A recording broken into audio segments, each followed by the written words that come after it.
வணக்கம். இது கேள்விக்களம். BBC Asian network பேட்டி அளித்திருந்த இசையமைப்பாளர் ஏஆர் ரஹ்மான் தனக்கு பட வாய்ப்பு கிடைக்காததற்கு மதம் ஒரு காரணமாக இருந்திருக்கலாம் என்ற ஒரு கருத்தை சொல்லியிருந்தார். அதேபோல் தான் ஹிந்தி கற்றுக்கொள்ள வேண்டும் என்று சுபாஷ் கை கூட கூறியிருந்தார் என்ற ஒரு கருத்தையும் பதிவிட்டிருந்தார். அந்த பேட்டியில் சொல்லியிருந்தார். இது பெரிய ஒரு எதிர்வினையை உருவாக்கியது. கங்கனா ரனாவத் பாஜக எம்பி மற்றும் முன்னணி பாலிவுட் நடிகைகள் ஒருத்தர், அவர் கடுமையான எதிர்வினையாற்றியிருந்தார். இது தவறான கருத்து என்றும் அவர் திரித்து கூறுகிறார் என்று பேசியிருந்தார். பல்வேறு கருத்துக்கள் இதற்கு அவருக்கு ஆதரவாகவும் சரி எதிராகவும் சரி பல்வேறு கருத்துக்கள் வந்த வண்ணம் இருந்தது. இதற்கிடையில் நாம் விவாதிக்க இருப்பது, பாலிவுட் பட வாய்ப்புகளை மதம் தீர்மானிக்கிறதா, குறிவைக்கப்படுகிறாரா திரு ஏஆர் ரஹ்மான் அப்படின்றது தான் நம்ம இப்போ விவாதிக்க போகிறோம். நம்மோடு இணைகிறார்கள் இசையமைப்பாளர் திரு ராஜ்நூர், அரசியல் விமர்சகர்கள் திரு கோபிநாத், திருமிகு ஷர்மிளா மற்றும் எழுத்தாளர் ஆதவன் தீட்சின்யா. திரு ராஜ்நூர், அனைவருக்கும் வணக்கம். திரு ராஜ்நூர், உங்களிடமிருந்தே தாஜ்நூர். அதாவது இது ஒருத்தருடைய மதம், அவருடைய டெமோகிராஃபிக் ஃபேக்டர்ஸ் எல்லாமே ஒரு பின்புலம் தீர்மானிக்குதா? உண்மையிலேயே இதெல்லாம் தான் தீர்மானிக்குது? கண்டிப்பாக அது தீர்மானிக்குது. இது இன்றைக்கி மட்டும் இல்லை, கடந்த வருடங்களாக அந்த சினிமாவோட பல ஹிஸ்ட்ரி பார்க்கும்போது வாணி ஜெயராம்னு சொல்லலாம். அவங்க எந்த அளவுக்கு பாதிச்சிருக்காங்கன்ட்டுன்னு அவங்க பாம்பேயில் பாடிட்டு இருக்கும்போது ஸ்டுடியோலே மிரட்டியிருக்காங்க அவங்களெல்லாம், பாடக்கூடாதுங்க அப்படின்னு சொல்லிட்டு. சொன்ன காரணம் அதுதான், இரண்டு காரணங்கள். அதில் அந்த டைமில் இருந்தது, மிக முக்கியமாக அந்த டைமில் இருந்தது என்னன்னாக்கா சவுத் நார்த் அந்த மாதிரி இருந்தது. மிக முக்கியமாக அந்த டைமில் அப்படி தான் பார்த்தாங்க, தெற்கு வடக்கு அந்த இதில் அவங்கள இங்கே வரக்கூடாதுன்னு. அதுக்கப்புறம் தொடர்ந்து நிறைய பேர், ரஜினிகாந்த் சார், கமல் சார், இன்னும் எஸ்பிபி சார்லாம் இருந்திருந்தால் இந்நேரத்துக்கு அந்த இது இன்னும் கூட அவர் விளக்கியிருப்பார் என்ன நடந்ததுன்னு சொல்லிட்டு. ஸோ அந்த மாதிரி இவருக்கும் நடந்திருக்கிறது தான் உண்மை. எனக்கு அவரோட நான் பயணித்திருக்கேன். அந்த டைமில் இரண்டு விதமாக சொல்லலாம். பாம்பேயில் நம்ம தமிழர்களையும் சரி நம்ம திறமையாளர்கள்னு சொல்லலாம், அவங்கள அவ்வளோ பாராட்டி இருக்கிறது அந்த பாராட்டும் பார்த்துருக்கோம். சில பேர்கிட்ட இந்த ஒரு பிரிவினையும் பார்த்துருக்கோம். நம்ம கண்டிப்பாக அது இருக்குன்னு இல்லைன்னு சொல்ல முடியாது. இல்லை, அதில் அவருக்கு ஆதரவாக சில கருத்துக்கள் வந்திருக்கு. ஆனால் அவர் அங்கே பேசக்கூடியவர்கள் பொதுவாக இருக்கக்கூடிய இன்னொரு கருத்து சொல்லப்படுகிறது, அங்கே இருக்கக்கூடிய முன்னணி நடிகர்கள் சல்மான் கான், ஷாருக் கான், ப்ளஸ் ஜாவேத் அக்தர் போன்ற லிரிசிஸ்ட் கூட எங்களுக்கெல்லாம் எந்த பிரச்சனையும் வந்ததில்லைன்றாங்க. இன்ஃபேக்ட் அந்த பாலிவுட முக்கியமான நபர்கள்னு அறியப்படக்கூடிய இரண்டு முன்னணி கதாநாயகர்களும் சிறுபான்மையினத்தை சேர்ந்தவர்கள் தான், ஷாருக் கானும் சல்மான் கானும். அப்போது எதன் அடிப்படையில் இவருக்கு மட்டும் மறுக்கப்படுகின்றது? அப்போ ஒன்று இவருக்கு ஹிந்தி தெரியாதது, தமிழ் பின்புலம்ன்ற ஒரு காரணமா, இல்லை மத அடிப்படையில் ஒருத்தருக்கு கொடுக்கப்படலைன்றதே அதில் இல்லைன்ற ஆகி போயிடுது இல்லையா? அந்த மத அடிப்படையில் ஒரு விதம் பார்த்தாலும் அவங்களுடைய சவுத் இண்டியன் நார்த் இண்டியன்றது மிக முக்கியமாக நிற்குது. அதுக்கு மேலே அது ஒன்று இருக்குது. இந்த ரெண்டு காரணங்களும், அதுவும் இப்போ குறிப்பாக சமீப காலமாக அது வளர்ந்துருக்குதுன்னு தான் சொல்ல முடியும். இப்போ அவங்களாம் பல நாட்களாக அங்கேயே இருக்காங்க. அந்த நாட்டுக்கு அந்த வட இந்திய தென்னிந்தியர்களை சேர்ந்தவங்க, வட இந்தியருக்கு சேர்ந்தவங்கன்னு இருக்குது. அதை பொறுத்து அது மாறுபடுது, அவ்வளோதான். பேசுவோம். திரு ஆதவன் தீட்சின்யா, இதில் முக்கியமாக நாம் பார்க்க வேண்டியது, நான் ஏற்கனவே அவர்கிட்ட சொன்னது தான், திரு சல்மான் கான், ஷாருக் கான் போன்றவர்கள்லாம் அவர் சிறுபான்மையினத்தை சேர்ந்தவர்கள். அவர்களுக்கு எந்த ஒரு நிராகரிப்பு வந்ததாக தெரியல, முன்னணி கதாநாயகர்கள் அவர்கள். இன்னொன்று, ஜாவேத் அக்தர் போன்ற ரொம்ப அறியப்பட்ட லிரிசிஸ்ட், பாடலாசிரியர், அவரே சொல்கிறார், இது இந்த போன்ற ஒரு பிரச்சனையை நான் சந்தித்ததில்லை. அவர் என்ன காரணத்திற்காக இப்படி சொன்னார்னு தெரியல, அதில் அந்த அளவிற்கு உண்மை இருப்பதாக தெரியவில்லைன்னு அவர் ஒரு கருத்தை சொல்கிறார். இதே சமயம் இவருக்கு திரு ரஹ்மானுக்கு ஆதரவாகவும் சில கருத்துக்கள், மெஹபூபா முஃப்தி போன்றவர்கள்லாம் வந்திருக்கு. அதே ஜாவேத்கிட்ட உங்களுடைய மனைவி ஷபானா ஆஸ்மிக்கு நீங்கள் சிறுபான்மையினர் என்றதுனால அவர்களால் வீடு கூட பிடிக்க முடியலை மும்பையில் அப்படின்ற கருத்தையும் அவங்க பதிவிட்டிருந்தாங்க. ஸோ இந்த பிரச்சனையில் ஒரு மதம் மட்டும்தான் பிரச்சனையா, இல்லை இதுக்கு ஒரு பின்புலம் ஒரு மொழி கூட ஒரு பிரச்சனையாக? அவர் தமிழ்நாட்டை சேர்ந்தவர், தமிழ் மொழிக்கு ஆதரவாக பல கருத்துக்களை, தமிழ் அணங்கு எல்லாமே கருத்துக்களை சொன்னது, அதுவும் ஒரு காரணமாக? இது எப்படி நம்ம புரிஞ்சுக்கிறது, டீகன்ஸ்ட்ரக்ட் பண்ணுறது இந்த பிரச்சனையை? ஒரு நாடாளுமன்றத்தில் பெரும்பான்மை இடங்களை கைப்பற்றி இருக்கக்கூடிய ஒரு ஆளுங்கட்சி தன்னுடைய வேட்பாளர் பட்டியலில் ஒரு இஸ்லாமியர் கூட இடம்பெறாமல் கவனமாக தவிர்த்திருப்பதை முதலில் நாம் கவனத்தில் கொள்ள வேண்டும். அப்படி ஒரு ஆளுங்கட்சி இந்த நாட்டின் மக்கள் தொகையில் சற்றேறக்குறைய 15-16% இருக்கக்கூடிய இஸ்லாமியர்களில் ஒருவரை கூட நாடாளுமன்ற உறுப்பினராக தன்னுடைய கட்சியின் சார்பில் கொண்டு வந்துவிடக்கூடாது என்று புறக்கணிக்கக்கூடிய ஒரு கட்சி ஆளும் நாட்டில் அது பல்வேறு தளங்களில் இஸ்லாமிய வெறுப்பையும் இஸ்லாமியர்களை புறக்கணிப்பதையும் செய்து கொண்டிருக்கிறது. நீங்கள் நேற்றைக்கு கூட உத்தரப்பிரதேசத்தில் ஒரு இடத்தில் அவர்கள் தொழுகை செய்தார்கள் என்று 12 இஸ்லாமியர்கள் கைது செய்யப்பட்டிருக்கிறார்கள்.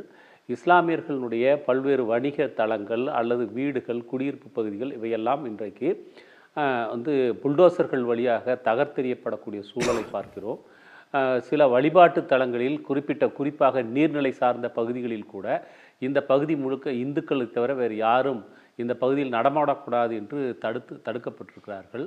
சில வழிபாட்டு தலங்களில் அங்கு நடக்கக்கூடிய சிறு சிறு வழிபாடு சார்ந்த பூஜை பொருட்கள் இது போன்றவற்றெல்லாம் விற்பனை செய்யக்கூடியவர்களாக அல்லது வழிபாட்டுக்கு பயன்படக்கூடிய வேறு வகையில் இஸ்லாமியர்களோ வேறு மதத்தவர்களோ இங்கு பங்கெடுக்கக்கூடாது என்று அவர்களை முற்றிலுமாக விலக்கி வைக்கக்கூடிய ஒரு சூழல் இன்றைக்கு நெருங்கி கொண்டிருக்கிறது. இப்போ அரசியலிலிருந்து இஸ்லாமியர்களை ஒதுக்கி வைப்பது, பொருளாதார நடவடிக்கைகளிலிருந்து, வணிகத்திலிருந்து, வர்த்தகத்திலிருந்து, தொழில்களிலிருந்து, ஒப்பந்தங்களிலிருந்து அவர்களை விலக்கி வைப்பது என்று பல தளங்களில் நடக்கக்கூடிய இந்த இஸ்லாமிய ஒதுக்கல் என்ற ஒரு விஷயம், அது நீங்கள் இலக்கியத்திலோ அல்லது கலையிலோ அல்லது சினிமா போன்ற வெகுஜன ஊடகங்களிலோ இருக்காது என்று நாம் எதிர்பார்க்க வேண்டிய அவசியம் இல்லை. ரகுமான் அவர்கள் சொல்லியிருப்பது அவர் அந்த சினிமாவுக்குள்ள நுழைஞ்ச காலத்தில் அவர் எப்படி வரவேற்கப்பட்டார் என்பதும், வந்தே மாதரம் பாடலை அவர் இசையமைத்த போது அவர் எப்படி கொண்டாடப்பட்டார் என்பதையும் மிக தெளிவாக பேசியிருக்கிறார். ஆனால் ஒரு 7-8 ஆண்டுகளாக தான் புறக்கணிக்கப்படுகிறோம் அல்லது தன்னுடைய வாய்ப்புகள் வேறு வகையில் தன்னிடம் நேரடியாக நீ வேண்டாம் என்று சொல்லவில்லை, ஆனால் வேறு வழியில் என்னை அந்த இடத்திலிருந்து அப்புறப்படுத்துகிறார்கள் என்று அவர் சொல்லியிருக்கிறார். இந்த இடத்துல கைலாஷ் மேனன் மலையாள இசையமைப்பாளர் கைலாஷ் மேனன் சொன்ன ஒரு விஷயத்தை நான் கவனப்படுத்த விரும்புகிறேன். தான் புறக்கணிக்கப்படுகிறோம் என்று அவர் உணர்ந்ததை சொல்லியிருக்கிறார் என்பது இந்த இடத்துல எங்கேயுமே விவாதத்துக்கு வரல. புறக்கணிப்பினுடைய மிக முக்கியமான விஷயம் அது சாதி ரீதியான புறக்கணிப்பு அல்லது மத ரீதியான புறக்கணிப்பு, பாலின ரீதியான புறக்கணிப்பு, இது எல்லாமே அந்த புறக்கணிப்புக்கு ஆளானவர்களுக்கு நாம் புறக்கணிக்கப்படுகிறோம் என்ற உள்ளுணர்வின் வழியாக அவர்கள் அறியக்கூடும். அதே போல் புறக்கணிக்கக்கூடியவர்களுக்கும் இவர்களை நிராகரித்து விட்டோம் என்கிற ஒரு பெருமிதம் உள்ளூர அவர்களுக்கு இருக்கும். இது இந்த இரு தரப்பை தவிர மூன்றாவதாக இருக்கக்கூடிய ஒருவரால் உணரவே முடியாது. அதனால்தான் இதெல்லாம் ஒரு விஷயமா என்று கடப்பதற்கு சாதி பிரச்சனையாகட்டும் அல்லது கணவன் மனைவிக்குள் அல்லது ஆண் பெண்ணுக்குள் வரக்கூடிய முரண்களாகட்டும் அல்லது மத ரீதியான புறக்கணிப்புகள், இது எல்லாமே இதெல்லாம் ஒரு பெரிய விஷயமா, இதை ஒரு புகாராக மாத்துறீங்க என்று சொல்லக்கூடிய அந்த இடத்தை கைலாஷ் மேனன் ரொம்ப கவனமாக சொல்கிறாரு. இத்தனை ஆண்டுகள் கொண்டாடப்பட்ட தான் கடந்த 7-8 ஆண்டுகளாக புறக்கணிக்கப்படுகிறோம், தன்னுடைய வாய்ப்புகள் வேறு வகையில் கைமாற்றப்படுகின்றன அல்லது தட்டி பறிக்கப்படுகின்றன என்கிற ஒரு நிராகரிப்பின் கசப்பிலிருந்து ஏஆர் ரகுமான் இதை சொல்லியிருப்பதை நாம் கவனப்படுத்தாமல் அதை விவாதத்தின் மையப்பொருளாக ஆக்காமல் நீ எப்படி சொல்ல போச்சு என்று நம்ம குதிக்கிறத பார்க்குறோம். இதில் ஜாவித் அக்தர் பேசுனது அல்லது கங்கனா ரணாவத் பேசுனது இந்த விஷயம்லாம் நீங்கள் ஒரு பெரிய பொருட்படுத்த வேண்டிய விஷயம் இல்லை. ஒரு பாதிக்கப்பட்டவர் தான் இவ்வாறு உணர்ந்திருக்கிறோம் என்று சொன்ன அந்த விஷயம்தான் விவாதிக்கப்பட வேண்டும். அதுதான் இன்றைக்கு ஒரு இஸ்லாமியராக தன்னை மத ரீதியான காரணங்களுக்காக தன்னுடைய தகுதியும் திறமையும் ஆற்றலும் கலை நுட்பங்களும் மேதமைகளும் புறக்கணிக்கப்படுகிறதோ என்று ஒருவர் உணர்கிறார் என்றால் அதைத்தான் நாம் இந்த இடத்தில் விவாதிக்க வேண்டுமே ஒழிய நீ எப்படி சொல்ல போச்சு நாங்கள் அப்படியெல்லாம் இருக்கிறோமா அப்படின்லாம் பேச முடியாது. ஒன்று. ரெண்டாவது, இது ஏற்கனவே தமிழ் சினிமா அல்லது இது நீங்கள் பாலிவுட் இது எல்லாத்துலேயுமே தொடர்ந்து இஸ்லாமியர்கள் எப்படி சித்தரிக்கப்பட்டு வந்திருக்கிறார்கள் என்பதும், ஏன் பெரும்பாலான படங்களில் இஸ்லாமியர்கள் முதன்மை கதாபாத்திரங்களாக சித்தரிக்கப்படாமல் தவிர்க்கப்படுகிறார்கள் என்பதும் நாம் கவனத்தில் எடுத்துக்கிட்டு பேசணும். தமிழ் சினிமாவில் அல்லது பாலிவுட்டில் இஸ்லாமியர்கள் எப்படி கடந்த காலங்களில் சித்தரிக்கப்பட்டிருக்கிறார்கள் என்றால் அவர்கள் ஒரு துணை பாத்திரமாக ஒரு காலத்தில் சித்தரிப்பார்கள். சிலர் ஏற்கனவே எழுதியிருக்கிறார்கள் இஸ்லாமியர்களை ஒரு சாம்பிராணி புகை வீசுகிறவராக, இல்லைனா ஏதாவது ஒரு சும்மா ஒரு ஒப்புக்கு போகக்கூடிய ஒரு கேரக்டராக, அடிக்கடி சைத்தான் கி பச்சா என்று பேசக்கூடியவராக அவரை சித்தரிப்பாங்க. இப்படி தான் வந்து காட்டப்பட்டிருக்கிறார்கள். ஒரு அரைகுறையாக ஒரு பெரிய ஒரு ஜிப்பா, ஒரு ஏத்தி கட்டின ஒரு லுங்கி, தலையில் ஒரு குல்லா, கையில் வந்து இப்படி ஒரு சாம்பிராணி புகையோடு வந்து போகக்கூடிய ஒருத்தராக, ரொம்ப உதிரியான ஒரு தொழிலை செய்யக்கூடிய ஒருத்தராக, அந்த படத்துக்கு அப்படி ஒரு கேரக்டரே தேவையில்லைங்கிற பட்சத்தில் கூட அப்படி அவரை ஒரு இன்க்ளூசிவாக காட்டுற மாதிரி வச்சுருப்பாங்க. அல்லது இஸ்லாமியர்களை வில்லன்களாக சித்தரிக்கக்கூடிய நம்முடைய அது வந்து நீங்கள் பார்த்தீங்கன்னா அர்ஜுன், விஜயகாந்த், விஜய் இவங்க எல்லாருமே வந்து பார்த்தீங்கன்னா உடம்புல எங்கெல்லாம் தேசிய கொடியை ஒட்டிக்க முடியுமோ அங்கெல்லாம் ஒட்டிக்கிட்டு தேசபக்தி அவங்களுக்கு பொங்க பொங்க படம் எடுப்பாங்க.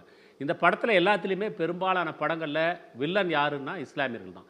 இப்படி இஸ்லாமியர்களை வில்லன்களாக சித்தரித்து வெகுஜன ஊடகத்தின் வழியாக, ஒரு பாப்புலரான ஊடகத்தின் வழியாக வெகு மக்களின் உளவியலை இஸ்லாமியர்கள் பயங்கரவாதிகள், நாட்டின் பாதுகாப்புக்கும் அமைதிக்கும் விரோதமானவர்கள், ஒரு சமூகம் அமைதியாக வாழ்வதற்கு குந்தகம் உழைப்பவர்கள் என்று தொடர்ச்சியாக அவர்கள் கட்டமைக்கப்படுகிறார்கள். அது இந்தி சினிமாவிலாகட்டும் அல்லது தமிழ் சினிமாவிலாகட்டும் இப்படி தான் வந்து கட்டமைக்கப்படுறாங்க. இந்த மாதிரி வில்லன்களாக இருக்கிற போது எல்லா முஸ்லீமும் நாங்கள் சொல்லிடல அப்படின்னு சப்பக்கட்டு கட்டுறதுக்காக யாராவது ஒருத்தரை வந்து ஒப்புக்கு ஒருத்தரை வந்து வைப்பாங்க.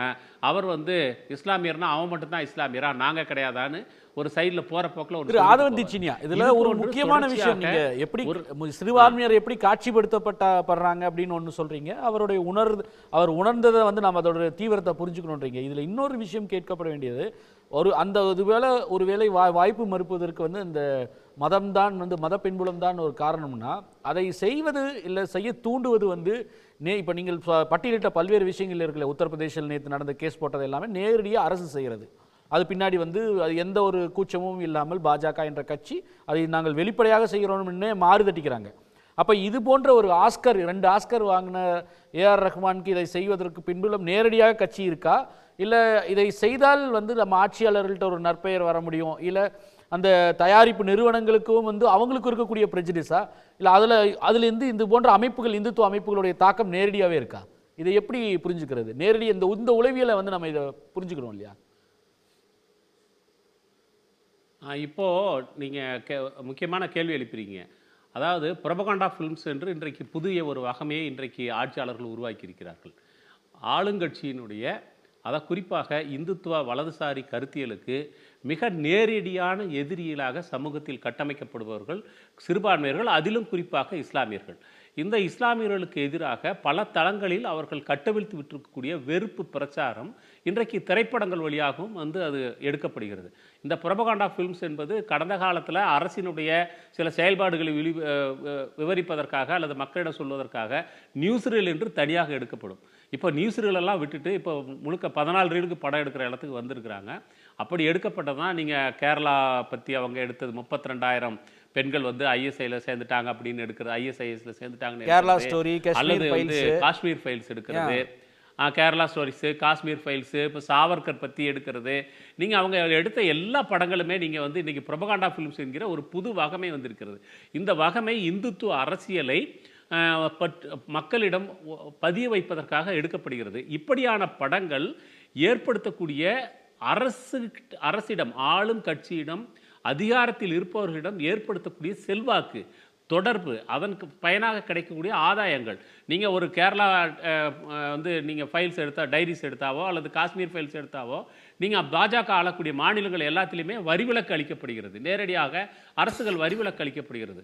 பரவலாக மக்களிடம் கொண்டு செல்ல பொறுப்பை ஒரு ஆளுங்கட்சியும் ஒரு அரசாங்கமும் எடுத்துக்கொள்கிறது. அப்போ நீங்கள் எந்த குப்பையை வேணாலும் கொண்டு வந்து யார் தலையில் வேணாலும் கொட்டலாம். அதை வாரி சுமந்து அதை வந்து பெரிய உன்னதமான படம் அல்லது இதுதான் வந்து திரைப்படத்தினுடைய மேதமை பொங்கக்கூடியது என்று காட்டுவதற்கு ஒரு அரசு, ஒரு கட்சி தயாராக இருக்கிற போது இது போன்ற செல்வாக்கை நாம் ஏன் உருவாக்கி கொள்ளக்கூடாது ஆளுங்கட்சியோடு, அதிகாரத்தில் இருப்பவர்களோடு என்கிற ஒரு தூண்டுதலில், அகத்தூண்டுதலில் இருந்து அவர்கள் வந்து இந்த போன்ற படங்களை எடுக்கலாம். அப்புறம் ஏற்கனவே நம்மிடம் இருக்கக்கூடிய சாதி சார்பு, மதச்சார்பு, அப்புறம் ஆணாதிக்க உணர்வு, இது எல்லாமே இண்டஸ்ட்ரிக்குள்ளே ஏற்கனவே இருக்குது. புதுசாக நீங்கள் ஒன்றும் அதை ஊற்றி வளர்க்கணும்னு அவசியம் கிடையாது. அது ஏற்கனவே இருக்குது. அதை தூண்டி விடுவது அல்லது அதை ஒரு பேட்டர்னேஜ் பண்ணக்கூடிய அதற்கு ஒரு அங்கீகாரம் வழங்கக்கூடிய ஒரு வலதுசாரி தத்துவம், அது ஒரு ஆட்சி அதிகாரத்தை கைப்பற்றுகிற போது, அதிகாரத்தில் இருக்கிற போது ஊசலாட்டமாக இருந்தவர்கள், வெளிப்படுத்த தயங்குவர்கள், இவர்கள் எல்லோருமே ஒரு வலதுசாரி கருத்தியலோடு வெறுப்பு அரசியலோடு சிறுபான்மைக்கு எதிரான பெரும்பான்மைவாதத்தோடு தங்களை அடையாளப்படுத்திக் கொள்வது என்பது சாதாரணமாக நடக்கக்கூடிய ஒன்று தான். அதுதான் இன்றைக்கு ஹாலிவுட்டில் வந்து இது பாலிவுட்டில் நடந்திருக்குது. இது ஏற்கனவே இங்கே நம்ம ஹாலிவுட்லேயும் வந்து அங்கும் இங்குமாக இது ஒரு நடந்து கொண்டிருக்கின்ற விஷயந்தான். அதனால் இது திடீரென்று நடந்த ஒரு விஷயமாகவோ ஒன்றும் இல்லை. அது போக நான் கூடுதலாக ஒன்று சொல்லணும்.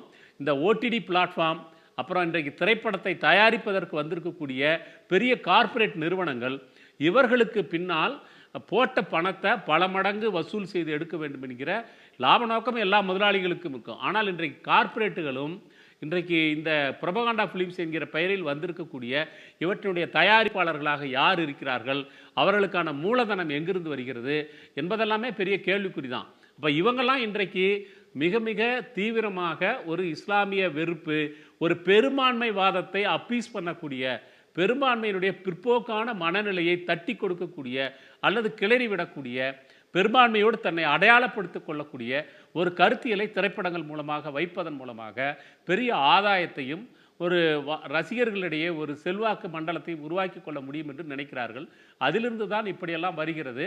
ஆகவே இன்றைக்கு ரகுமான் சொன்னது வந்து மதம் ஒரு காரணமாக இருக்கலாம் இந்த 7-8 வருஷத்தில் தான் புறக்கணிக்கப்படுவதற்கு என்று சொன்னது மட்டுமல்ல, ஏற்கனவே இருக்கக்கூடிய அந்த மத ரீதியான உணர்வும் இன்றைக்கு வந்திருக்கக்கூடிய கார்ப்பரேட்டுகளுடைய நலன்களும் இதில் ஒன்றிணைந்து இருக்கலாம். ஒரு வெகுஜன உளவியல் என்பது சிறுபான்மையினருக்கு எதிராக சமூகத்தில் கட்டமைக்கப்படும் போது அதே உணர்வை ஊடகமும் வெளிப்படுத்துவது இயல்பாக நடக்கக்கூடிய ஒன்றுதான். மக்களுடைய உளவியலுக்கு தகுந்ததை போல நாம் ஒரு படத்தை தயாரிக்கலாம், அல்லது அரசியல் சூழல் எது மேலோங்கி இருக்கிறதோ அதற்கு இசைவாக படங்களை எடுப்பது என்பது பாதுகாப்பானது. வேறு வெட்டுகளுக்கு ஆட்பட வேண்டிய அவசியம் இல்லை, அச்சுறுத்தலுக்கு ஆட்பட வேண்டிய அவசியம் இல்லை, இந்துக்களின் மனம் புண்பட்டு விட்டது என்ற ஆட்சேபனைக்கு ஆளாக வேண்டியதில்லை, தியேட்டர்கள் உடைக்கப்படாது, அல்லது வேறு வகையான அச்சுறுத்தல்கள் இருக்காது.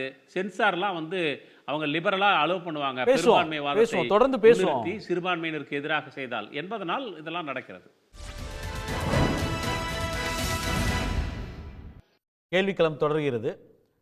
திரு கோபிநாத், ஏற்கனவே இருக்கக்கூடிய பாகுபாடுகள் இருக்குது, அது மத ரீதியாக ஜாதி ரீதியாக பல்வேறு பிரச்சனைகள் இருக்கிறது. அதைத்தான் வந்து அதோட நீட்சி தான் அது. ரகுமானும் கூட அதுக்கு விதிவிலக்கு கிடையாது. ஏஆர் ரஹ்மானாக இருந்தாலும் அவரும் இதுக்கு உட்படுத்தப்படுவார் இந்த பாகுபாடுக்கு. அதைத்தான் நம்ம பார்க்குறோம். ப்ளஸ் இவரையும் வந்து அது பாதிச்சிருக்கு, அதுக்கு உள்ளாக இருக்காருன்ற விஷயத்தை தான் நம்ம எடுத்துக்கணுன்றதை விரிவாக சொன்னார் திரு ஆதவன் தீட்சின்யா. இது வந்து பார்த்திங்கன்னா ஏஆர் ரஹ்மான் என்பவர் தமிழ் திரையுலகம் அல்ல, இந்திய திரையுலகம் அல்ல, சர்வதேச அளவில் ரசிகர்களை கொண்ட ஒரு பெரிய ஆளுமை, ஒரு இசை ஆளுமை. மெல்லிசை மன்னர் விஸ்வநாதன் ஐயா அவருக்கு பிறகு இளையராஜா ஐயாவுக்கு பிறகு இருக்காங்க. அவ்வளோ பெரிய 2 ஆஸ்கார் விருதுகள் மற்றும் பல தேசிய விருதுகளை பெற்றவர் வந்து இன்று வருவார். இப்படி பேசுகிறதுங்கிறது வந்து அவருடைய உள்ள கும்பலால் நான் அதை பார்க்கலை. அவருக்கு வாய்ப்புகள் தொடர்ச்சியாக கிடச்சிட்டு இருந்தால் அவர் சொல்லியிருக்க மாட்டார்னு நினைக்கிறேன். தனக்கு வாய்ப்புகள் குறையும் பட்சத்தில், அதாவது இப்போ சில பேர் பார்த்தீங்கன்னா பெரிய ஏஆர் ரஹ்மான் வந்து ஒரு சாதாரண இசையமைப்பாளர் கிடையாது, ஒரு பெரிய பொருட்செலவில் இசையமைக்கக்கூடியவர், ஒரு சர்வதேச தரத்தோடு இசையமைக்கக்கூடியவர். அவ்வளோ பெரிய இசையமைப்பாளரை தங்கள் படங்களுக்கு தங்களுடைய இதுக்கு புக் பண்ண முடியாமல் நிறைய பேர் கொஞ்சம் மலிவான, அதாவது கொஞ்சம் விலை குறைவான சில வளர்ந்து வரக்கூடிய இசைக்கலைகளை ஆதரிக்கக்கூடிய நிலைமை வரும்பொழுது, இது போன்ற சங்கருக்கு பாருங்கள் படமே வரதில்லை. டாக்டர் சங்கர் மிகப்பெரிய பொருட்செலவில் படம் எடுக்கக்கூடியவர். அவருக்கு அப்படி படம் வரலை அப்படிங்கிறதுனால தமிழ் திரையுலகம் சங்கரை புறந்தெழுகிறதா? நீங்கள் யோசிக்கணும். அதை இல்லை, அதில் ஒரு வித்தியாசம் இருக்குல்ல. ஒருவர் தொடர்ந்து படம் எடுத்து படம் ஓடலை, இல்லை அவரோட இசை வந்து பெரிய அளவுக்கு மக்கள்கிட்ட வந்து செல்வாக்க பெறலைன்னா வாய்ப்பு குறையிறது வேறு. சங்கர் படம் எடுத்தார்னா அவர் படம் வந்து பெரிய அளவுக்கு ஹிட் ஆகலை. ஆனால் இவருக்கு அப்படி இல்லை. இப்போ கடைசியாக அவர் வந்து சவான் படம் எடுத்ததில் வந்து 2025 பெரிய ஹிட்டில் ஒன்று ஹிந்தியில். அந்தளவுக்கு வந்து இன்னும் அவருடைய இசைக்கான ரசிகர்கள் இருக்காங்க. இப்போ இவர் சொல்லக்கூடியவர்களே எல்லோருமே அவருடைய இசை இன்னும் பெரிய அளவு அவருக்கு அதிகமான ஃபேன்ஸாக வந்துட்டு இருக்காங்கன்னு சொல்கிறாங்க. அவரே வந்து எனக்கு வாய்ப்பு கிடைக்காததற்கு மதம் காரணமாக இருக்குமோ அப்படின்னு நான் நினைக்கிறேன்னு தான் அவரே சொல்கிறார். இல்லை, அந்த சந்தேகம் அவருக்கு தேவையில்லைன்னு நான் கருதுகிறேன். வளர்ந்து வரக்கூடிய இந்த இந்திய தேசம் நல்லா வளர்ந்து வந்து கொண்டு இருக்கிறது, ஒரு நல்ல உலக அரங்கில் வந்து மற்ற நாடுகளோட பொருளாதாரத்தில் போட்டி போட்டு நல்லா வளர்ந்து கொண்டு இருக்கக்கூடிய சூழ்நிலையில் இது போன்ற மனத்தாங்கலான கருத்துக்கள் அவருக்கு வருவது வந்து நல்லதுன்னு நான் நினைக்கிறேன். அவருக்கு வரவேற்புகள் இந்த நாட்டில் இருக்குது. அவருக்கான வாய்ப்புகள் சின்ன சின்ன வாய்ப்புகள் குறையும் பொழுது அவருக்கு அந்த மனத்தாங்கல் ஏற்பட்டுருக்குன்னு நினைக்கிறேன். தொடர்ச்சியாக அவர்களுக்கு படம் வந்துச்சுன்னா இந்த கருத்தை வந்து மாறுபட்டுருவாருன்னு எனக்கு தெரியல. இது போன்ற நேரங்களில் அவர் இது மாதிரி மத ரீதியாகவோ அல்லது ஜாதி ரீதியாகவோ தாம் புறக்கணிக்கப்படுகிறோம் என்று எந்த சாதனையாலும் நினைத்து விடக்கூடாது. நான் ரஹ்மான் அவர்கள் மட்டும் குறித்து சொல்லவில்லை. புரியுது. யாரும் அவர் பாதிக்கப்பட்டிருக்காருன்னு அவர் வந்து பாதிப்புக்குள்ளானவரை பார்க்கணுமா, இல்லை இந்த மாதிரி கருத்து வந்தது அவருடைய தவறுன்னு பார்க்கணுமா? திறமை பொதிந்த பல இசையமைப்பாளர்கள், இசை அமைக்க தெரிந்தவர்கள் இன்னும் திரைப்பட வாய்ப்புகள் கூட கிடைக்காமல் கீழே முண்டிக்க முயற்சித்துக் கொண்டிருக்கின்றார்கள். ஆமாம், அவர்களுக்கெல்லாம் ரகுமான் எவ்வளவு பெரிய வெற்றியாளர். ரகுமானுக்கே அவர் எவ்வளவு பெரிய உயரங்களை உச்சங்களை தொட்டவர், இன்னும் பல உச்சங்களை தொட இருக்கக்கூடியவர். அவருக்கு இந்த மாதிரி ஒரு மனதில் ஒரு எண்ணம் உருவாகிவிட்டது என்றால் முயற்சித்துக் கொண்டு இன்னும் இந்த வருங்கால திரையுலகைக்கு பங்களிப்பாற்ற வேண்டும் என்று நினைக்கக்கூடிய பல இளைய சமுதாயம் என்ன நினைத்துவிடும்? இல்லை அது யாருடைய தவறு? யாருடைய தவறு? இவருக்கு வந்து பாகுபாடு பார்த்து வந்து வாய்ப்புகளை மறுத்தவர்களுடைய தவறா? இல்லைங்க, இல்ல அதை வெளிப்படுத்துறது மிக குறைந்த செலவுல எடுக்கப்பட்ட திரைப்படங்கள் நல்ல பெரிய வெற்றி பெற்றுக் கொண்டிருக்கின்றன. பிரம்மாண்டமான தயாரிக்கப்பட்ட சங்கர் போன்ற தயாரிப்பாளர்களோட திரைப்படங்கள் தோல்வியை பெற்றுக் கொண்டிருக்கின்றன. எல்லா காலத்திலையும் நடந்துட்டு. அப்ப அந்த மாதிரி சில நேரங்களில் சிலருக்கு இந்த வாய்ப்புகள் குறையும். அது வந்து ஒரே மாதிரி எல்லாத்துக்கும் போகாது இல்லைங்களா? எல்லாத்துக்கும் ஒரு ஏற்றம் இறக்கம் இருக்கும். சிறு இறக்கங்களை பார்த்து அவர் இந்த மாதிரியான ஒரு மனநிலைக்கு வந்தது நான் சரியில்லை நினைக்கிறேன். ரெண்டாவது, ஆகப்பெரிய திறமைகளை கொண்ட ரகுமான் அவர்கள் இன்றல்ல, இன்னும் அவருக்கு காலம் நிறைய இருக்கிறது. அவருக்கு அதை நான் மறுக்கல. நான் உங்ககிட்ட ஒரே முக்கியமான விஷயம் என்னன்னா, ரஹ்மான் வந்து ஒரு அவ்வளோ எளிதில் வந்து இது போன்ற கருத்துக்களை உதிர்ப்பவர் கிடையாது. அவர் எல்லாவற்றையுமே ஒரு ரொம்ப பொறுமையாக ஆராய்ந்து வந்து ஒரு கால்குலேட்டடாக இருக்கும், ரொம்ப மெஷர்டாக இருக்கும் அவரோட ஸ்டேட்மெண்ட்ஸு. அது தமிழனங்காக இருந்தாலும் சரி, இதற்கு முன்பு அவர் பேசியதும் சரி, எல்லாமே பொறுமையோடு வந்து சிந்தித்து தான் வந்து கருத்தை ஒதுக்கக்கூடியவர். அவர் இந்த விஷயத்தில் வெளிப்படையாக அப்படி சொல்கிறார். அதற்கப்புறம் வந்து இந்த எதிர்வினை வந்ததுக்கப்புறம் அவர் தெளிவும் படுத்துகிறார். யாரையும் புண்படுத்தக்கூடிய நோக்கம் எனக்கு இல்லை, தவறாக புரிந்து கொள்ளப்பட்டிருக்கு. ஆனால் அவர் ரிட்ராக்ட் பண்ணல. அவர் சொன்ன விஷயம் மதம் காரணமாக இருக்குமோ அப்படின்னு அவர் சொன்ன விஷயத்தை மீண்டும் அவர் தெளிவுபடுத்தினப்போ கூட நான் வந்து அதை பின்வாங்கிக்கிறேன்லாம் சொல்லலை. அவர் ஏதோ ஒரு இடத்தில் வந்து அந்த பாதிப்புக்குள்ளாக இருக்கார். இன்ஃபேக்ட் அந்த பேட்டிலேயே அவர் சொல்கிறார், சுபாஷ் கை என்னை ஹிந்தி வந்து கற்க சொன்னார், நீ வந்து தொடர்ந்து படம் பண்ணணும், இங்கே நிறையா படம் பண்ணணும், சுபாஷ் கை வந்து ஹிந்தி கற்றுக்கோன்னாரு. ஹிந்தி வந்து எனக்கு தெரியும், எனக்கு உருது தெரியும் அப்படின்ற விஷயத்தை கூட அவர் பதிவு பண்ணுறார். அப்போது அங்கே மொழியும் அவருடைய மத பின்புலமும் ஒரு வலுவாக நம்புகிறார். அப்போது அது வந்து உண்மையிலேயே அந்த வாய்ப்பு மறுத்தவர்களோட தவறா? அதை அட்ரஸ் பண்ணணுமா அந்த பிரச்சனையை? அதை விட்டுட்டு இந்த கருத்தை சொன்னதற்காக வந்து ரஹ்மான குற்றம் சொல்கிறது எப்படி சரியாக இருக்கும்? இல்லை, நான் ரஹ்மான குற்றம் சொல்வது என்று நான் சொல்லவில்லை. ரஹ்மான் ஏதோ உணர்ச்சி வசப்பட்டு பேசியிருக்கிறார் என்று தான் சொல்ல வரேன். அதுதான் நான் தான் சொல்கிறேன். அதுக்கப்புறம் அவர் தெளிவும் படுத்துறாரு, இதை புண்படுத்தி இருக்கிற நோக்கம் எனக்கு இல்லை, ஆனால் அதை அவர் வந்து பின்வாங்கலை. அதில் இருக்கக்கூடிய உண்மையை வந்து அவர் மறுக்கலை, இல்லை அவர் சொன்ன ஸ்டேட்மெண்ட்டை ரிட்ராக்ட்லாம் பண்ணல. ஆனால் அதை தவறாக புரிஞ்சுக்கிட்டாங்க போல இருக்கு. அவர் சொன்ன குற்றச்சாட்டின் அடிப்படையில் நீங்கள் ஆளும் தரப்பு மத்திய அரசிற்கு எதிராகவோ இல்லை வலதுசாரி ஆதரவாளருக்கு எதிராகவோ சில கருத்துக்களை நீங்கள் சொல்லலாம். அதாவது அவரோட கருத்தை அவர் அரசியல் இதை சொல்லவே இல்லைங்க. இப்போ பேசுகிறவங்கள சொல்கிறேன், இங்கே விவாதத்தில் கலந்து கொள்ளக்கூடியவர்கள் சொல்கிற கருத்தை சொல்கிறேன். நாம் அப்படிலாம் அதை பார்க்க வேண்டியதே இல்லை. இப்போது இசையமைப்பாளர் ரஹ்மான் நம்மளை பொறுத்த வரைக்கும் தமிழ்நாட்டுக்காரர் நம்ம நினைக்கிறோம். ஆனால் வெளியுள்ள சர்வதேச பார்வையில் ஒரு இந்திய இசையமைப்பாளர் தான். நிச்சயமாக அவர் பெரிய உயரத்தை தொட தான் போகிறார். அவருக்கு வாய்ப்புகள் குறையக்கூடிய ஒரு சூழ்நிலையில் ஒரு சற்று நிதானம் காத்திருக்க வேண்டும். அவர் சற்று உணர்ச்சி வசப்பட்டு எல்லா மனிதரும் உணர்ச்சி வசப்படக்கூடியவங்க தான். அதில் ரஹ்மான் அவர்களும் கொஞ்சம் கூடுதலான, இன்னும் அவர் ரொம்ப பொறுமையான மனிதர், இன்னும் கொஞ்சம் கூடுதலான பொறுமையோடு அவர் பயணிக்க வேண்டிய காலகட்டம் இது. நிச்சயமாக சொல்கிறேன், இதெல்லாம் எந்த விதமான உள்நோக்கும் கிடையாது. இப்போ ஜிப்ரான்னு சொல்லி நம்ம தமிழ்நாட்டோட இசையமைப்பாளர் இருக்கிறார். மிக அருமையாக மிக குறைந்த செலவில் நல்லா இசையமைக்கிறாங்க. இப்போ அதெல்லாம் வரவேற்பு பெறுது. இப்போ நம்ம பேசலை. அதை விட இன்னொரு விஷயம் சொல்கிறேன். ரொம்ப குறைந்த செலவில் பொருட்செலவில் எடுக்கப்பட்ட சல்லியர்கள்னு ஒரு படம் எடுக்கப்பட்டுச்சு. இப்போ டேரக்டர் இயக்குனர் கிட்ட அவர்களால் எடுக்கப்பட்ட படம். அதாவதுங்க, ஒரு போராளி சமூக மக்களுக்கும் அதனால் பாதிக்கப்பட்ட மக்களுக்கும் அதன் மூலமாக பாதிக்கப்பட்ட எதிரிகளுக்கும் மருத்துவ சேவை அளிக்கக்கூடிய ஒரு படம். அந்த மருத்துவர்களின் மாண்பை, அந்த கருணையை வெளிப்படுத்தக்கூடிய படம். தியேட்டரே கிடைக்கல தமிழ்நாட்டில். தமிழ் பண்பாட்டை, தமிழ் கலாச்சாரத்தை, தமிழர்களுடைய இரக்க குணத்தை காட்டக்கூடிய ஒரு கதைக்களம் தமிழகத்தில் திரையே இல்லாமல் ஓடிடியில் ரிலீஸ் ஆகுது. இதற்காக நான் தமிழை புறக்கணிக்கிறோம் என்று ஆகிறதா? அது மாதிரிலாம் சொல்லக்கூடாது. அதாவது ஒரு சிறு திரைப்படங்கள், ஒரு சில எடுக்கிற எல்லா படத்துக்கும் தியேட்டர் கிடைச்சிறது இல்லை. இப்போ ஒரு பெரிய படம் வருது அப்படின்னா அப்போது அதோட போட்டி போடக்கூடிய சிறிய படங்களுக்கு வாய்ப்பு மறுக்கப்படுது. அது யாரும் அதை என்கரேஜ் பண்ணுறது இல்லை. ஆனால் இப்போ கேள்வி என்பது வாய்ப்பு வந்து இந்த வாய்ப்பு மறுக்கப்படுறது இல்லை. அவர் சொல்கிறது அதற்கு அவர் நீங்கள் சொல்லக்கூடிய அந்த சிறிய இயக்குனர் சொல்கிறீங்க இல்லையா, அவர் சின்ன படம்னு சொன்னீங்க இல்லையா, அவருக்கு ஜாதியோ இல்லை மத காரணத்திற்காக தேட்டர் மறுக்கப்பட்டதா? அது வந்து ஈழப்பு போராட்டத்தை பின்புலமாக வைத்து அந்த காரணத்திற்காக நடந்திருந்தால் அதுவும் தப்பு தானே? தப்பு தான். அதை யாருமே பேசல. அதை தான் நான் கேட்குறேன். அதை பற்றி பேசலாம். ஆனால் அது பேசலாமே ஒழிய அதை பேசுவது தவறுன்னு நம்ம சொல்லக்கூடாது. இல்லை, அந்த மாதிரி ஒரு திரைப்படம், ஒரு கதைக்களம், திரைப்படமே ஒரு தேட்டர் கூட கிடையாது தமிழ்நாட்டில். ஒரு தேட்டர் கூட கிடைக்காம வெளியே தள்ளப்பட்டு அது ஓடிடி ரிலீஸ் பண்ணப்பட்டு அது ஒரு தயாரிப்பாளரும் இயக்குனரும் மனம் வந்து பேட்டி கூட கொடுத்தாங்க. உங்களுக்கு தெரியும், கேள்விப்பட்டிருப்பீங்க. அப்போ அதே மாதிரி தான் இப்போ ரஹ்மானுக்கு அதே நிலை தான் வந்து. இல்லைங்க, நான் அதை அப்படி சொல்ல வரல. நான் என்ன சொல்றேன்னா, இது போன்ற அங்கொன்றும் இங்கொன்றுமான நிகழ்வுகள் எல்லாம் நம்ம வந்து அரசியல் காரணங்கள் அப்படின்னு சொல்லி நம்ம பொதுமக்கள் முகத்தில் பேசுறது வந்து மக்களிடையே அந்த ஒற்றுமையை சீர்குலைக்கக்கூடிய விஷயமா நான் கருதுறேன். இது வந்து ஒரு ரஹ்மான் அவர்களுக்கான பட வாய்ப்புகள் குறைவது என்பது விவாதத்திற்குரிய பொருள். ஆனால் அதுக்கு அவருடைய இந்த பொருளாதார இது நீங்க தொடர்ந்து நம்ம வந்து உங்ககிட்ட அதான் திருப்பி கேட்கிறேன். ஒருத்தர் பாதிக்கப்பட்டிருக்கார், ஒரு மத பின்புலம் காரணமாக இருக்கலாம்னு சொல்லும்போது அவர் நீங்க ஏற்கனவே திரு ஆதவன் தீட்சியும் அதான் சொன்னார்.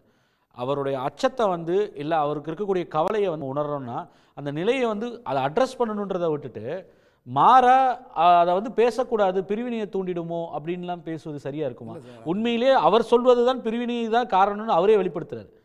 அது ஒரு அந்த மாதிரி ஒரு பாகுபாடோ பிரிவினை பார்க்காமல் இருந்திருந்தால் எனக்கு வாய்ப்பு மறுக்கப்பட்டிருக்காது. ஏன்னா அவருக்கு ஸ்பெசிஃபிக் கேசஸ் சொல்கிறார், படம் பேர் சொல்லலை, ஆனால் வந்து அந்த ப்ரொடியூசர் எப்படி போய் வேறு சில 5 பேரை வந்து என்கேஜ் பண்ணாங்க. சரி ரைட் நான் ரெஸ்ட் எடுப்பேன் அப்படின்ற காரணத்தை கூட வந்து ரஹ்மான் சொல்லியிருந்தார், அந்த பேட்டியிலே சொல்கிறார். அப்போது இது நல்லா தெரியுது அவருடைய பின்புலத்தினால் தான் வந்து மறுக்கப்படுதுன்றது அவர் வெளிப்படையாகவே சொல்கிறார் உதாரணங்களோட. அப்படி இருக்கும்பொழுது வந்து நம்ம அதை தவறு சொல்கிறது எப்படி நியாயமாக இது உண்மை என்று நீங்கள் கருதுவீர்களானால் அவர் சார்ந்தபடி நீங்கள் சொல்ல மதம் ரீதியாக நான் பொறுக்கப்படுகிறேன் என்றால் பாலிவுட்டில் அதிகப்படியானவர்கள் அவர் மதம் சார்ந்தவர்கள் தான். அதிகப்படியான கோலச்சுவர்கள் இன்றும் பல ஆண்டுகளாக கோலச்சு கொண்டிருக்கிறார். அதான் நானே சொன்னேன். அதில் வந்து ஷாருக் கான், சல்மான் கான்லாம் இருக்காங்க. இதில் தான் நான் பார்க்குறேன் ஒரு பொருட்செலவு, அதாவது ஒரு பொருட்செலவின் அடிப்படையில் அவருடைய அந்த இசையமைப்பாளருக்கான அந்த ஊதியம் அடிப்படையில் அவருக்கு சில புறக்கணிப்புகள் வருவது என்பது நான் அப்படி தான் அதை எடுத்துக்கிறேன். தவிர கிடைச்ச படத்தை வந்து இவருன்றனால ஏதோ ஒரு உந்துதல்ல வந்து மாட்டினாங்கன்னு சொல்லி இல்லை இல்லை அப்படி வாய்ப்பு இருக்குது கம்மிங்க. பேட்டிலே சொல்லி அவர் சொல்கிறாரு, அதான் அவர் சொல்லிட்டதுனால அவர் சொல்கிறத நம்ம இது பண்ணலை. இந்த விஷயத்தை பொறுத்த வரைங்க ஏஆர் ரஹ்மான் அவர்கள் மிக முதிர்ச்சியோடு செயல்பட வேண்டிய நேரம், பொறுப்பானவர் என்பதை நம்ம அனைவரும் அறிவோம். அந்த பொறுப்பில் வந்து அவர் பேசுகிறதுல வந்து இந்த விஷயம் வந்து அவர் உணர்ச்சி வசப்பட்டு பேசியிருக்கிறாருங்கிறது என்னுடைய கருத்து. டாக்டர் ஷர்மிளா, உணர்ச்சி வசப்பட்டார், கொஞ்சம் பொறுமையாக கையாண்டிருக்கணும், அதுதான் வந்து காரணம். மற்றபடி உண்மை வந்து அவர் ரிஃப்ளெக்ட் பண்ணல, அவர் பேசுறது பிரிவினையை தூண்டிடும், இதுதான் கோபிநாத் சொல்கிறார்.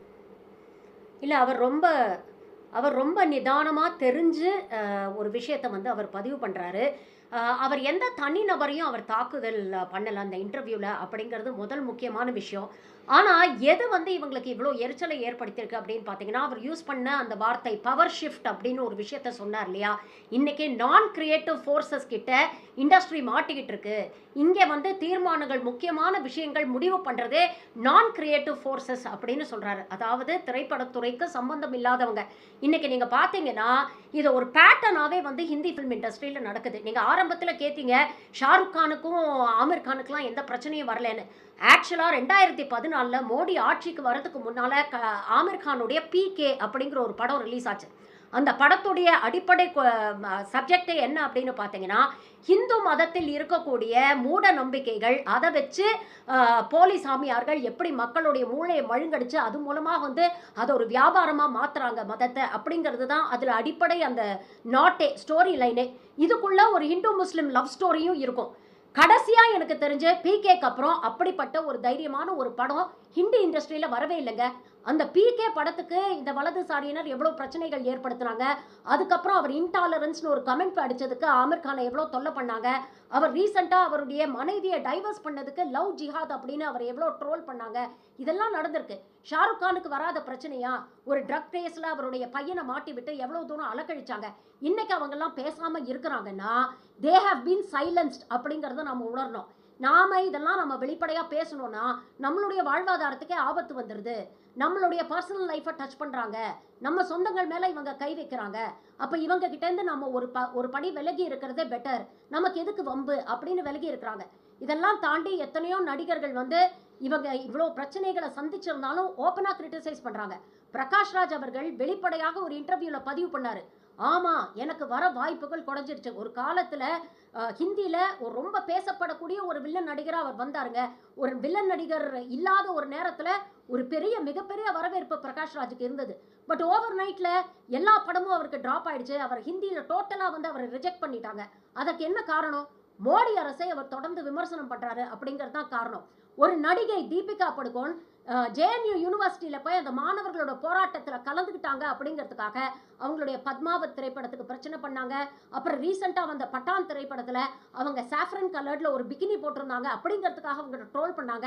இப்போ ரீசெண்டாக அபுதாபி டூரிசமுக்கு அவங்க ஒரு ஆட் ஃபிலிம் நடித்தாங்க, அதில் ஹிஜாபோட வராங்க அப்படிங்கிறதுக்காக அவங்க வந்து விமர்சனம் பண்ணாங்க. இப்படி தொடர்ந்து பல்வேறு எக்ஸாம்பிள்ஸ் நம்ம காட்டலாம். இது ஒரு பேட்டர்னாகவே நடக்குது. நீங்கள் பார்த்தீங்கன்னா இவங்களுக்கு ஆதரவாக படம் அப்படிங்கிறது இன்றைக்கி ப்ராபகேண்டாவாக மாறிடுச்சுங்க. இவங்களுக்கு ஆதரவாக படம் எடுக்கிறீங்கன்னா ஷூட்டிங் பர்மிஷன் உங்களுக்கு ஈஸியாக கிடைச்சிடும், டாக்ஸ் கன்செஷன் உங்களுக்கு ஈஸியாக கிடைச்சிடும். பிரதமர் நரேந்திர மோடியே படத்துக்கு பப்ளிசிட்டி பண்ணுவார். அரசாங்க ஊழியர்களுக்கு அரை நாள் பே ஹாலிடே கொடுத்து போய் படத்தை பாருங்க அப்படிங்கிற அளவுக்கு சலுகைகள் கொடுப்பாங்க. ஆனால் இவங்களுக்கு எதிர்கருத்து சொல்லக்கூடிய ஒரு படமாக இருந்தால் இன்னைக்கு சென்சார் போர்டு ஜனநாயகனுக்கு எவ்வளோ பிரச்சனை பண்ணுது அப்படிங்கிறத பார்க்குறோம். பராசக்திக்கு எவ்வளோ கட்ஸ் சொல்லிச்சு அப்படிங்கிறத நம்ம பார்க்குறோம். இன்னைக்கு ஐடி ஆக்டை வந்து அமெண்ட் பண்ணிட்டாங்க, சென்சார் போர்டு ஆக்டை இன்னைக்கு அமெண்ட் பண்ணிட்டாங்க. ஒட்டுமொத்த கண்ட்ரோலையும் இவங்க கையில் எடுத்துட்டாங்க. இன்னொரு பக்கம் இண்டஸ்ட்ரியில் நீங்கள் பார்த்தீங்கன்னா கார்ப்பரேட்ஸு, இந்த மியூசிக்கல் லேபிள்ஸு, இந்த மாதிரி பெரிய பெரிய நிறுவனங்கள் வந்து இன்னைக்கு களத்தில் இறங்கிட்டாங்க. ஓடிடி பிளாட்ஃபார்ம் வரைக்கும் இன்னைக்கு ஒரு டேரக்டர் முன்னெல்லாம் நீங்கள் பார்த்தீங்கன்னா ஒரு படத்தில் என்னென்ன நடிகர்கள் நடிக்கணும், யார் மியூசிக் பண்ணணும், கதை எப்படி இருக்கணும், ஸ்க்ரீன் பிளே எப்படி இருக்கணும், இதெல்லாம் டேரக்டர் வந்து டிசைட் பண்ணுவாருங்க. இன்னைக்கு அந்த கிரியேட்டிவ் கண்ட்ரோல் எல்லாம் மொத்தமாக கார்ப்பரேட்ஸ் கையில் போயிடுச்சு. ஒரு படத்தில் எவ்வளோ பாடல்கள் இருக்கணும் அப்படிங்கிறது முதல் கொண்டு அவங்க தான் முடிவு பண்ணுறாங்க. இன்ஃபேக்ட் இன்னைக்கு சிங்கிள்ஸ் அப்படிங்கிற கலாச்சாரம் வந்துருச்சு. ரீல்ஸ் வயபிலிட்டி இருக்கா அப்படின்னு பார்த்து தான் ஒரு பாடலையே ஓகே பண்ணுறாங்க அப்படிங்கிற அளவுக்கு வந்துருச்சு. அப்போ ஏதோ ஒரு இடத்துல கிரியேட்டிவிட்டி செத்து போயிடுச்சு அப்படிங்கிற ஒரு விஷயத்தை அவர் சுட்டி காட்டுறாரு. இவங்களுக்கு இதெல்லாம் டிஸ்கஸ் பண்ணுறது ஒரு பெரிய பிரச்சனையாக இருக்குது. அதுவும் ஏஆர் ரஹ்மான் போன்ற ஒரு குளோபல் ஐக்கன், அவருக்கு வந்து ஹிந்தி ஃபிலிம் இண்டஸ்ட்ரியோட அவரை நீங்கள் ரெஸ்ட்ரிக்ட் பண்ண முடியாது. இன்னைக்கு ஒரு இன்டர்நேஷனல் லெவலில் ஒரு குளோபல் ஐக்கனாக இருக்கிறார். அவர் இது போன்ற விஷயங்களை வந்து சுட்டி காட்டுறாரு. அதுவும் குறிப்பாக சாவா படத்தை பற்றி பேசும்பொழுது அவர் அந்த நெறியாளர் கேட்குறாரு, இதில் வந்து கம்யூனலிசம் அதிகமாக இருக்கான்னு கேட்டால் ஆமாம் இருக்குது, ஆனால் அதை தாண்டி அந்த மன்னனுடைய வீரத்தை அந்த படம் போற்றுகிறது அப்படிங்கிற காரணத்துக்காக அந்த படத்தை நான் பண்ணேன். மக்கள் முட்டாள் இல்லை, இந்த போன்ற ப்ராபகேண்டா ஃபிலிம்ஸை ஈஸியாக வேறுபடுத்தி பார்க்கக்கூடிய தெளிவு இன்னும் மக்கள்கிட்ட இருக்குது அப்படிங்கிற விஷயத்தையும் அதே இன்டர்வியூவில் வந்து அவர் பதிவு பண்ணுறாரு. அதே மாதிரி இன்னொரு விஷயம் நீங்களும் குறிப்பிட்டீங்க, தமிழணங்கு அப்படின்னு இங்கே இருக்கக்கூடிய மொழிப்பற்றுக்காக ஏஆர் ரஹ்மான் குரல் கொடுத்துருக்கிறாரு. ஹிந்தி தெரியாது அப்படின்னு அதே இன்டர்வியூவில் அவர் மென்ஷன் பண்ணுறாரு. இதெல்லாம் அவங்களுக்கு ஒரு பெரிய எரிச்சலை ஏற்படுத்தியிருக்கு. அதனால தான் கங்கனா ரனாவட் போன்ற இவங்களுடைய அல்லக்கைகளை இவங்க வந்து களத்தில் இறக்கி விடுறாங்க.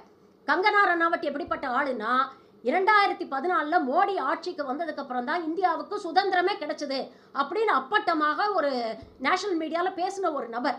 அந்த அளவுக்கு தீவிரமான ஒரு மோடி பக்தை. அவங்க இறங்கி ரஹ்மான் சொன்ன இந்த இண்டஸ்ட்ரியில் இருக்கக்கூடிய இந்த சிஸ்டமை விமர்சிக்காம தனிநபர் தாக்குதலில் ஈடுபடுறாங்க. உடனே அவருக்கு ஒரு மத சாயம் பூசுறாங்க, ஒரு மத அடையாளம் பூசுறாங்க, ஆன்டி நேஷனல் அப்படின்னு அவர் பிராண்ட் பண்ண முயற்சி பண்ணுறாங்க. ஆனால் உண்மையிலே நீங்கள் பார்த்தீங்கன்னா ரஹ்மான் வந்து என்னைக்குமே தன்னுடைய மதத்தை முன்னிலைப்படுத்தி அடையாளப்படுத்தி அவர் எந்த மேடையிலையும் பேசினதில்லை. எல்லா மேடையிலையும் அவர் ஸ்பிரிச்சுவாலிட்டி பேசியிருக்காரே தவிர மதம் சார்ந்து அவர் எதுவுமே வந்து பேசினதில்லை. அண்ட் இவங்களை விட நேஷனல் இன்டகிரேஷனுக்கு அவர் நிறையவே பண்ணியிருக்கிறாரு. 52 வருஷம் அவங்களுடைய ஹெட் குவார்ட்டர்ஸில் கொடியே ஏற்றாத இவங்களுக்கு அடுத்தவங்களை பார்த்து ஆன்டி நேஷனல் சொல்றதுக்கு எந்த தகுதியும் கிடையாது. ஆனா வந்தே மாதரம் அவர் எனக்கு இன்ஸ்பிரேஷனே இந்தியா தான், இந்தியாவுடைய பன்முகத்தன்மை தான் எனக்கு இன்ஸ்பிரேஷன் ரஹ்மானே சொல்றாரு. இல்ல எனக்கு இன்ஸ்பிரேஷனே இந்தியா தான், இந்தியாவோட ப்ளூராலிட்டி தான் சொல்றாரு. ஆனா அதே சமயம் அவர்கள் தரப்புல இன்னொரு விமர்சனம் வைக்கிறாங்கல்ல, வரக்கூடிய தீபாவளி 2026க்கு ரிலீஸ் ஆகக்கூடிய ராமாயணத்துக்கு வந்து அவர் தான் மியூசிக் போடுறாரு. ரன்பீர் கபூர், நம்ம இவங்க யாஷ் நடிக்கக்கூடிய படம், சாய் பல்லவி படத்துக்கு அவர் தான் நடிக்க மியூசிக் போடுறாங்க. ஆக்சுவலா அதே இன்டர்வியூல அதை பத்தியும் அவர் பேசுறாரு. அவர் சொல்றாரு, ராமாயணம் மகாபாரதம் போன்ற கதைகள்ல நல்ல விஷயங்கள் இருக்கு, அந்த நல்ல விஷயங்களை ஏத்துக்கணும். ஸ்பிரிச்சுவாலிட்டி அப்படிங்கிறது அதுதான், மற்ற மடங்கள்ல இருக்கக்கூடிய நல்ல விஷயங்களும் ஏத்துக்கிற பக்குவம் நமக்கு வேணும் அப்படின்னு அதே இன்டர்வியூல அவர் பதிவு பண்றாரு. ஆனா அதை பத்தி அவங்க பேச மாட்டாங்க. அவங்களுக்கு தேவை அவர் சொல்லக்கூடிய கருத்தியலா எதிர்க்க தைரியமோ திராணியோ இல்லாதவர்கள் அவரை வந்து ஒரு இஸ்லாமியர் அப்படின்னு அடையாளப்படுத்தி அவரோட ஆன்டி நேஷனல்னு அடையாளப்படுத்தி அவரை கொச்சப்படுத்தணும் அப்படிங்கிறது தான் அவங்களுடைய முழு மூச்சாக இருக்கு. இதை சிஸ்டமேட்டிக்கா பல நடிகர்களுக்கு பல தருணங்கள்ல அவங்க செஞ்சுக்கிட்டு தாங்க இருக்கிறாங்க. இதை வந்து ஒரு சைலண்ட் த்ரெட்டா இப்ப என்ன ஆயிடுச்சுன்னா ஒரு செல்ஃப் ஒரு பிரேக் அப்புறம் ஒரு இடைவேளைக்கு பிறகு மீண்டும் கேள்விக்குளம் தொடரும். கேள்விக்களம் தொடர்கிறது. கோபிநாத் இடையில குறுக்கிட்டுவீங்க. இல்லை சார், இப்போ நம்ம வந்து பல்வேறு கருத்துக்களுக்கு பதிவிடுறாங்க. அவங்க வந்து ரஹ்மான் அவர்கள் கூறிய கருத்து நியாயம் என்பது போலவும் அவருக்கு எதிராக அது பெரிய சதி தீட்டப்படுகிறது, அவரை வந்து புறக்கணிக்கணும்னு ஒரு பெரிய அஜெண்டாவோட சில பேர் செயல்படுகிறான்னு சொல்கிறாங்க. அவ்வளோ பெரிய யோசிக்க வேண்டிய அவசியம் இல்லை. அவர் ஒரு தனிநபரை சுருக்கி சொல்ல இல்லை, அவர் ஒரு உணர்ச்சி வசப்பட்டு சொல்லிய ஒரு கருத்தை பூதாகரமாக்கி அவரை தனிமைப்படுத்தி விட இது போன்ற கருத்துக்கள் அமைந்து விடக்கூடாது என்ற பொறுப்போடு நான் பேசுகிறேன். அவர் வந்து ஒரு மாபெரும் இசை ஆளுமைன்றதுல அவருக்கு ஏற்பட்ட ஒரு சின்ன அந்த வாய்ப்புகள் மறுக்கப்பட்டதுனால. நான் மறுக்கிறேன் வாய்ப்புகள். அவர் என்ன பண்ணிட்டு இருக்காருன்றது தெரியாதனால நீங்க பேசுறீங்க. அவர் வந்து முதல்ல எவ்வளோ வாய்ப்பு இருந்ததோ அதை விட 100 மடங்கு இப்போ அதிகமாக இருக்குது. கொஞ்ச நேரம் கூட ஃப்ரீயாக இல்லை. அதிகமான ஷோஸ் இருக்கு அவருக்கு. இன்டர்நேஷ்னல் அவர் ஏஐயில் பண்ணக்கூடிய பல விஷயங்கள் இன்னும் தெரியல, இன்னும் வெளியே வரப்போகுது. அது எவ்வளோ பெரிய முயற்சிகள் பண்ணிட்டு இருக்காருன்றது அவருக்கு முதல்ல இருந்ததோட இப்போ ஒரு நிமிடம் கூட ஃப்ரீயாக இல்லைன்றது தான் தெரியாதனால அது நிறைய பேர் வாய்ப்பு இல்லைன்னு நினைக்கிறாங்க. இல்லை நான் அப்படி சொல்லலைண்ணே. அதாவது தனக்கு வாய்ப்புகள் மறுக்கப்படுகிறதுன்னு அவர் சொன்ன கருத்தோட மையத்தை தான் வச்சு நான் சொல்கிறேன். அவருக்கு வேலை இல்லை, அவர் சும்மா இருக்காருன்ற அர்த்தத்தில் நான் சொல்லலை. நான் சொல்கிறேன் எனக்கு தெரியும் அவருடைய அவர் ஒரு 8 ஆண்டு அனுபவத்தை சொல்கிறார். 8 ஆண்டுகளில் அந்த இது பாதிப்புக்கு உள்ளானீங்களான்னு கேட்டப்போ அந்த இதை சொன்னார். எனக்கு படம் வரல அப்படின்னு அவர் சொல்லலை. இல்லை சார், அப்படி இல்லை, அந்த மாதிரி இல்லைங்க. இப்போ நீங்களே சொன்னீங்க இந்த ராமாயணம் படம் அமைகிறது, அந்த படத்திற்கு இசையமைப்பாளராக இதுதான் நம்ம நாடு, இதுதான் நம்மளோட கல்ச்சர். இதில் வந்து நம்ம ரொம்ப முரண்பட்டு கருத்துக்களை சொல்லி ரொம்ப ஒரு அதை வந்து நம்மளை ஒரு தன்னை தாமே பிரித்து பார்க்கக்கூடிய மாதிரி ஒரு தோற்றத்தை உருவாக்குறதுங்கிறத நான் பிரித்து அவர் பார்க்கல, பிரித்து பார்த்தாங்கன்னு சொன்னார். அதை தாங்க சொல்கிறேன். அந்த கருத்தை அவர் சொல்கிறது வந்து பார்த்தீங்கன்னா அவருடைய வாயிலிருந்து பார்க்கும்போது அவரை பிரித்து காட்டுற மாதிரி அவர் தன்னை தனிமைப்படுத்திக் கொள்ளக்கூடாது என்பதற்காக பேசலாம். ரெண்டாவது விஷயம் கேட்டுக்கிட்டீங்கன்னா கங்கனா ரணாவத்தை பற்றி அவங்க அம்மா சொன்னாங்க. கங்கனா ரணாவத் இந்த நாட்டினுடைய ஒரு பாராளுமன்ற உறுப்பினர். ஆமாம், மண்டி தொகுதியில் ஒரு வெற்றி பெற்ற ஒரு உறுப்பினர், ரொம்ப டஃப்பான தொகுதியில் வந்து களம் கண்டு வெற்றி கண்டவர். அவர் அப்படி சொல்லிட்டார் இப்படி சொல்லிட்டாரு சில கருத்துக்களை சொல்கிறாங்க. ஒரு பாராளுமன்ற உறுப்பினர், ஒரு பெரிய திரை நட்சத்திரம், அவங்களும் பாலிவுட்டில் பெரிய ஒரு நடிகையாக இருக்கக்கூடியவங்க. அவங்க சொல்கிறாங்க அந்த படத்தில் வந்து பார்த்திங்கன்னா இந்த எமர்ஜென்சி ஃபிலிமை வந்து நான் பார்த்து கேட்டபொழுது எனக்கு ரகுமான் இசையமைச்சு கொடுக்கல, அப்போ என்னை வந்து நான் வந்து ஒரு பாஜக காரங்களாம் எனக்கு பண்ணி கொடுக்கலையாங்கிற மாதிரி நான் வருத்தப்படலாமான்னு கேட்குறாங்க. அது ஒரு நியாயமான கேள்வி தானே இருக்குது.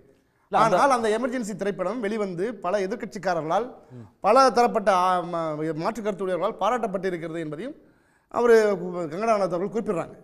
அவங்க படம் எடுத்து அவங்களே தான் சொல்லிக்கிட்டாங்க அந்த படம் ஓடவே இல்லை. அது ஒரு விஷயம். அது ரெண்டாவது அது ஒரு வரலாற்று திணிப்பு அப்படின்னு தான் சொன்னாங்க. விமர்சனங்கள் தான் வச்சாங்க, யாருமே அந்த படத்தை பாராட்டல. நீங்க ஒரே ஒரு எக்ஸாம்பிள் சொல்றேன். எந்த அளவுக்கு பாலிவுட் திரை உலகம் மோடியை பார்த்து பயப்படுது அப்படிங்கிறதுக்கு ஒரே ஒரு உதாரணம் சொல்றேன். யூபிஏ ஆட்சி இருக்கும் பொழுது பெட்ரோல் டீசல் விலை 70 ரூபாய் இருந்தது. இந்திய ரூபாயோட மதிப்பு அமெரிக்க டாலருக்கு நிகராக 40 ரூபாய் இருந்தது.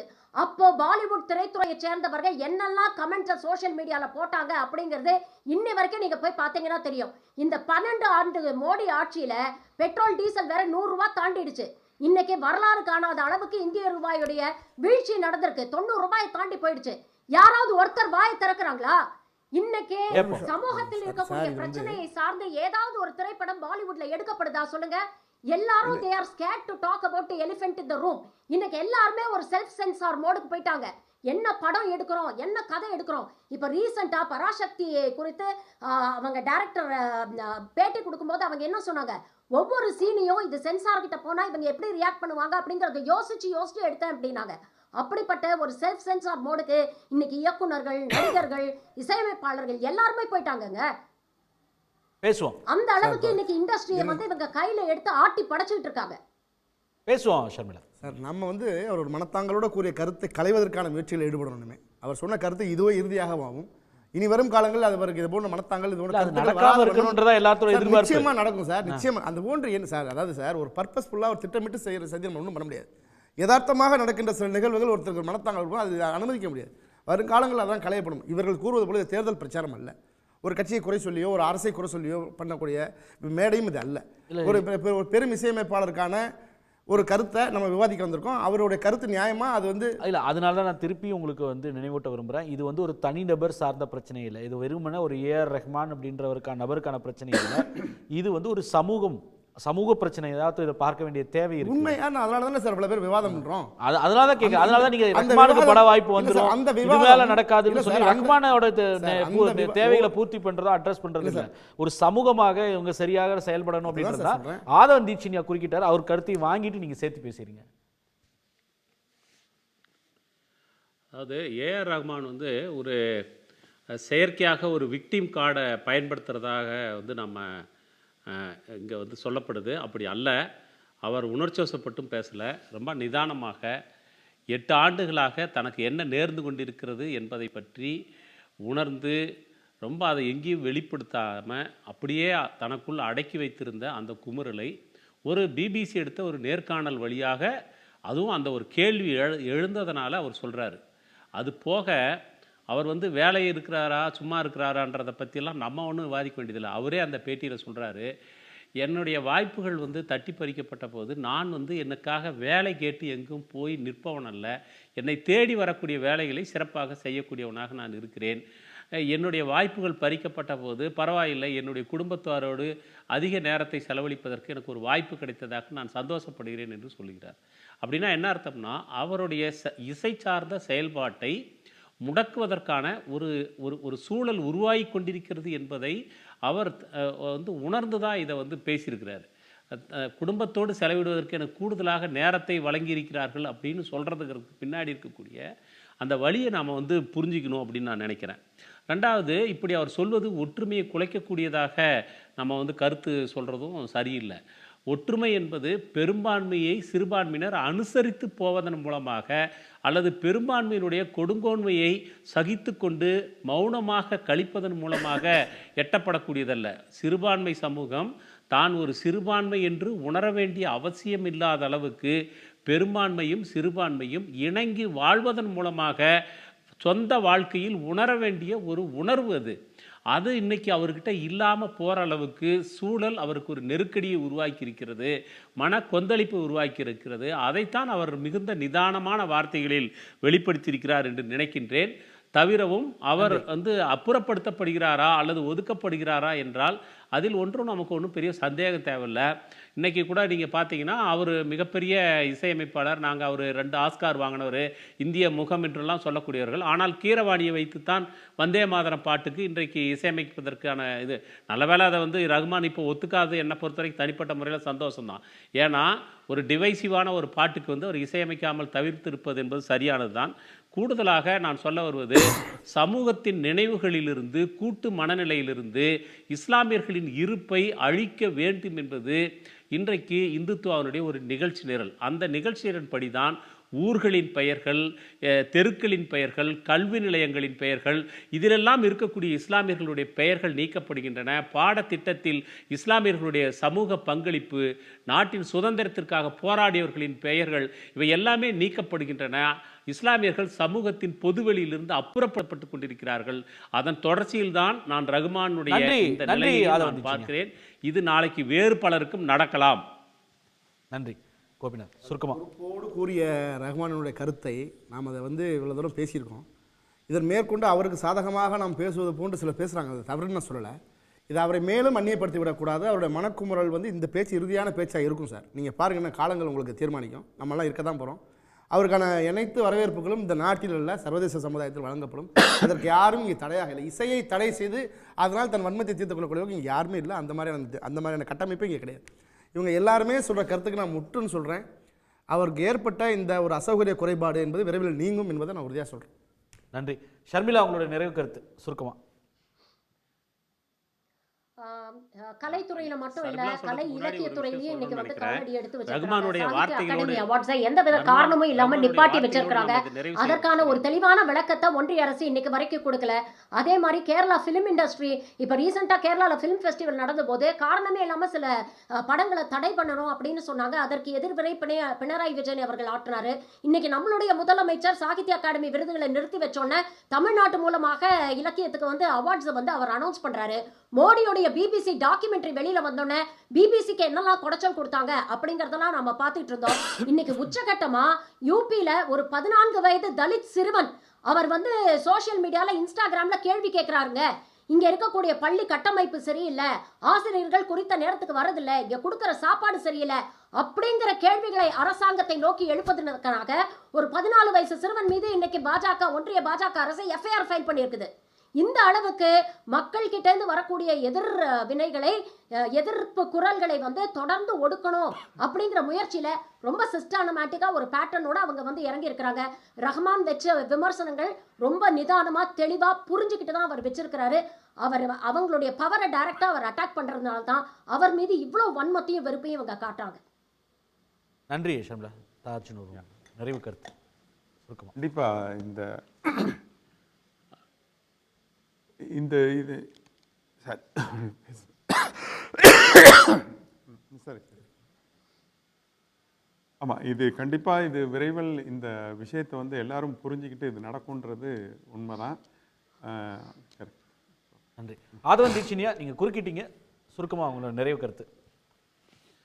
ஒன்றும் இல்லை, ரஹ்மானுடைய வரிகளோட நம்ம இதை நிறைவு செய்யணுன்றது தான் என்னுடைய விருப்பம்.